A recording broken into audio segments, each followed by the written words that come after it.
Just wanted to let you know that something highly shocking that I would least expect happened to me today. I was going out to buy frozen yogurt. I come home and it was still broad daylight. All the headlights were not on. It was near sundown. I was in a rush, but I had the light and everything, and I cross and I put my glasses on, and a guy backs up and knocks me right down on my ass. Like in the dream, it was frontward, and a lady was screaming, "What's wrong with me?" And the guy screams, rolls his window down. I get up, I put my hand up out of nerve, seeing me getting back. I go with my other hand, left hand, go stop, and it hit the left hand. And I got knocked on my butt.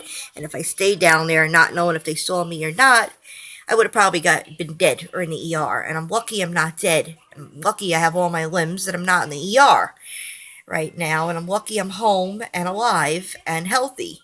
I might be sore on my butt a little bit, but that's it. And I went over to made him roll the windows. I said, "What is wrong with you? You try to run me down." He says, "I didn't see you." I said, "Through your rearview mirror?" He was a Spanish guy, bald. He looked like Buddha. And he tried to seriously back me down through the back. And I think he did it on purpose.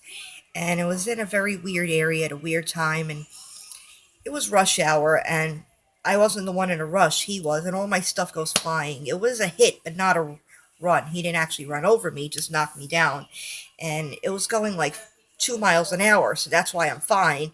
And other people I hear go flying through the windshield and on the air, but it wasn't anything serious. And by the time I tried to take his license plate down, as my mom and four other witnesses, I mean including four, her saw, he storms right off and we don't get the license plate. And if I did lay down, he would have knocked me right over. He wouldn't have seen me, and it was this white truck. And I will never forget what this guy looks like. And I said, "You are a very lucky man." "Yeah, lucky that I'm not dead or in the ER or police taking a report out of him." And I kept repeating, "You're a very lucky man." And he,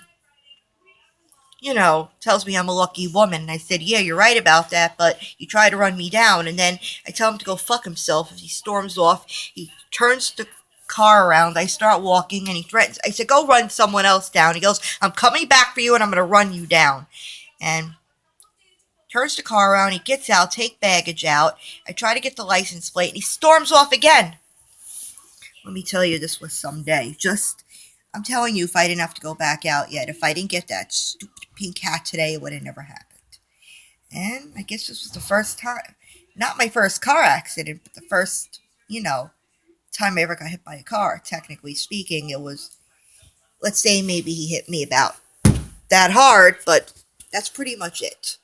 And it is highly shocking because last week I said, "Ma, would you be shocked if I had AIDS?" And she goes, "Yes." And I said, "Would you be shocked if I got hit by a car?" And she goes, "Yes." Let me tell you, it's not a safe world out there anymore. Not these days.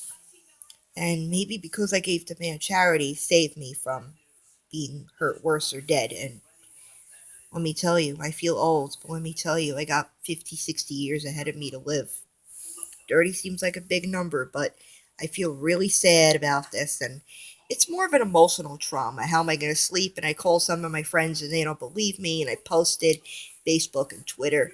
The adrenaline when I put up my red hand meaning stop, that's when I got knocked down. And I had no time to jerk backward or forward. It was just on moment. It was on board. And I got into worse bike accidents. And I had a new bike and the Gonzaleses took the seat off again and the mother's covering for them. Well, take day by day, moment by moment, because we're never going to get these moments back. That every second we're breathing, because when we die, we're not. And I just feel like one of the luckiest people in the world right now, because there's accidents every day where people get thrown in the air by bikes, and the driver's lucky he didn't get locked up and have me dead or anything. So let me tell you, I'm sure he's moving on with his life right now, just like I'm going to move on with mine, like it never happened. Because I did want to make a case and get my fame. My dad said, "Why don't you get your fame and fortune?" I said, "If I laid there, I would have been ran over." Anyhow, as long as I'm alive, it matters. It was probably too little for any extensive damages. My butt's sore, and I have a smile on my face because I'm happy I'm alive and healthy. Be safe.